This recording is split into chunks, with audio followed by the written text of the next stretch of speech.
నమస్కారం అండి. మాటే మంత్రంలో నేను మీ మాధవి. మౌనం అర్థం లేనిది కాదు, చేతకానిది అంతకన్నా కాదు. ఎన్నో జవాబులు దాగి ఉన్న మహాసముద్రం. డబ్బులు సంపాదించడం కోసం వ్యక్తిత్వాన్ని అమ్ముకోకు. గొంగళి పురుగు తన జీవితం అయిపోయింది అని బాధపడే లోపలే అందమైన సీతాకోక చిలుకలా మారి స్వేచ్ఛగా ఎగిరిపోతుంది. మనిషి కూడా అంతే. కష్టం వచ్చినప్పుడు ఓర్పుగా ఉంటే కొత్త జీవితం మొదలవుతుంది.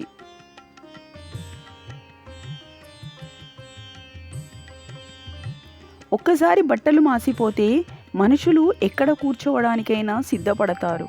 అలాగే నడత చెడిందంటే ఎలాంటి పనులు చేయడానికైనా సందేహించరు. కళ్ళకు నచ్చిన అమ్మాయి అందమైన బొమ్మలా కనిపిస్తుంది. మనసుకు నచ్చిన అమ్మాయి మనసున్న అమ్మలా కనిపిస్తుంది. రోజులు మారాయి. ఇదివరకు రోజుల్లో ఒక మంచి పని చేస్తే 10 మంది మిత్రులు అయ్యేవాళ్ళు. ఈ రోజుల్లో ఒక మంచి పని చేస్తే 25 మంది శత్రువులు తయారవుతున్నారు. జీవితం ప్రశాంతంగా ఉండాలంటే 2 మార్గాలు. మన సమస్యలను ఎవరికీ చెప్పకూడదు. ఇతరుల సమస్యలలో మనం తలదూర్చకూడదు.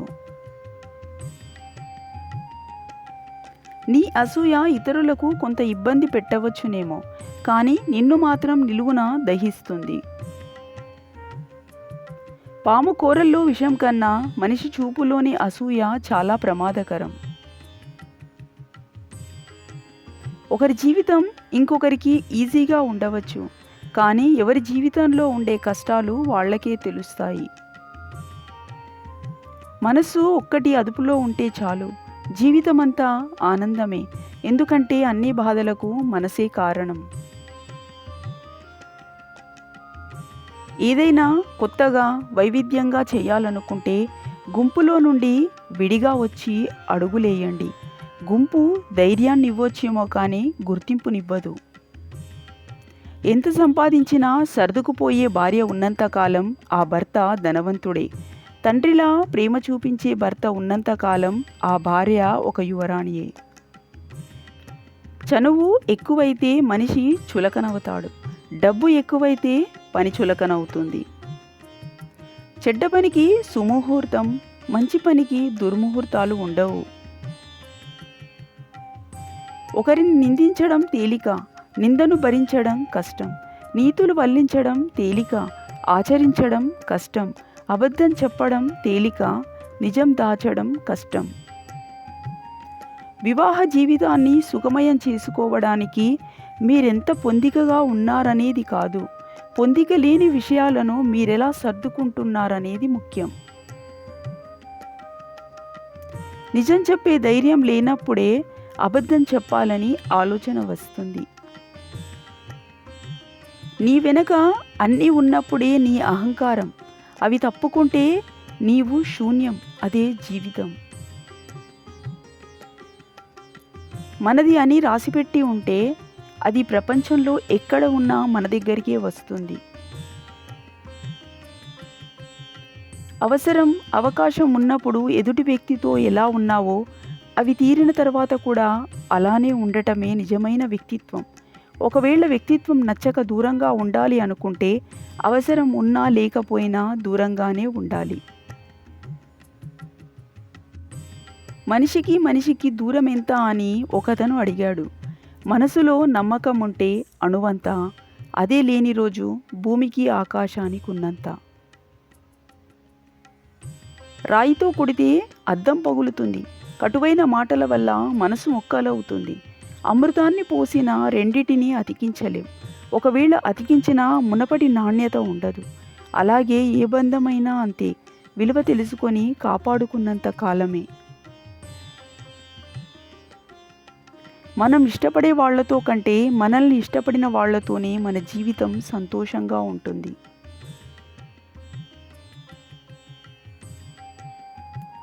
ఇంటి బయట తింటే అమ్మ చేతి వంట విలువ తెలుస్తుంది. ఇంటికి దూరంగా వెళితే నాన్న తోడు విలువ తెలుస్తుంది. అన్నీ దాటుకొని ముందుకు వెళితే నీకు ఈ జీవితం విలువ తెలుస్తుంది. మనిషిని నమ్మకపోవడానికి 2 కారణాలు. మొదటిది వాళ్ళు ఎవరో మనకు తెలియకపోవడం. రెండోది వాళ్ళ గురించి మనకు పూర్తిగా తెలిసి ఉండడం. ఒక్కటి బాగా గుర్తుపెట్టుకోండి, మన స్థాయిని బట్టి మన మాటలు ఉండకూడదు. మన మాటలకే ఒక స్థాయి ఉండాలి. ఊసరవెల్లి ఆపదలో మాత్రమే రంగులు మారుస్తుంది, కానీ మనుషులు అవసరాన్ని బట్టి రంగులు మారుస్తారు. మీరు లోపల చాలా అసహ్యంగా ఉన్నప్పుడు బయట అందంగా ఉండటం యొక్క ప్రయోజనం ఏమిటి? రూపం ఒక్కటి అందంగా ఉంటే సరిపోదు, గుణం కూడా అందంగా ఉండాలి. నకిలీ స్నేహితుడి కంటే నిజమైన శత్రువు చాలా ఉపయోగకరంగా ఉంటాడు.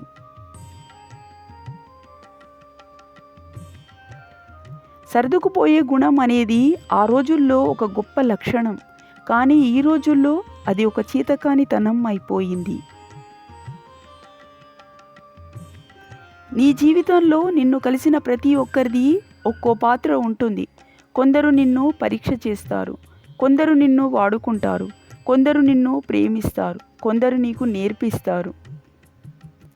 ఎవరైతే నీలోని శక్తిని గుర్తించి వెలికి తీస్తారో వారే నీ జీవితానికి అతి ముఖ్యులు, విలువైన వారు, మర్చిపోలేని వారు. ఒక మంచి స్నేహితుడు నీ ముందు నిజం మాట్లాడి బాధ పెట్టినా నీ వెనక నిన్ను గౌరవిస్తాడు. ఒక చెడ్డ స్నేహితుడు నీ ముందు ప్రేమను నటిస్తాడు, నీ వెనక చెడుగా ప్రచారం చేస్తాడు. మనుషులను అంచనా వేయడం సముద్రం మీద ఇల్లు కట్టడం లాంటిది. ఎప్పుడు ఎలా మారుతారో ఎవరూ ఊహించలేం. పైన బట్టలు తెల్లగా మెరిసిపోతే చాలు, లోపల వ్యక్తిత్వం మాసిపోయినా పర్లేదు ఈ సమాజానికి.